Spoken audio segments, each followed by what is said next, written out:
আমরা এখন পর্যন্ত সাধারণ জনগণ জানতেই পারে না কি যে ইনসিডেন্টটা কেন হয়েছে, কেন এটা দাবিয়ে রাখা হয় যে জওয়ানরা, যারা জওয়ান বলা হয়, তারা এখানে মার্ডার করেনি।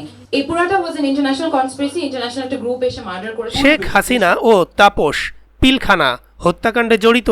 প্রিয় দর্শক, অনুরোধ রইল ভিডিওটিতে একটি লাইক দিয়ে আমাদের ইউটিউব চ্যানেলটি সাবস্ক্রাইব করে দিবেন এবং ভিডিওটি সম্পর্কে আপনার মূল্যবান মতামত কমেন্টস করে জানাবেন।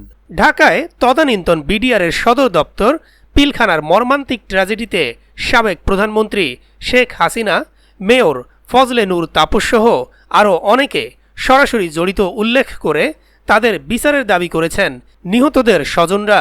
গতকাল শনিবার দুপুরে রাজধানীর মহাখালীর রাওয়া ক্লাবে আয়োজিত এক সংবাদ সম্মেলনে কথা বলেন তারা।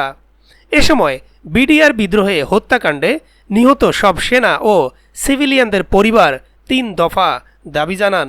নিহতদের স্বজনরা জানান, বিডিআর বিদ্রোহে পিলখানায় নিহত হওয়া ৫৭ সেনা ও ১৭ জন সাধারণ নাগরিকের হত্যায় সাবেক প্রধানমন্ত্রী শেখ হাসিনা, মেয়র ফজলে নূর তাপসসহ আরও অনেকে সরাসরি জড়িত। এ ঘটনার সুষ্ঠু তদন্ত ও বিচারের দাবি জানান তারা।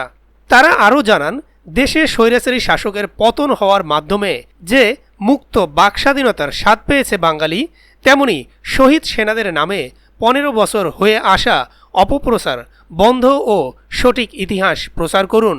প্রসঙ্গত ২০০৯ সালের ২৫ ও ২৬শে ফেব্রুয়ারি পিলখানাতে বিদ্রোহী বিডিআর সদস্যদের হাতে বাহিনীর মহাপরিচালক শাকিল আহমেদ এবং ৫৭ জন সেনা কর্মকর্তাসহ ৫৪ জন নিহত হন।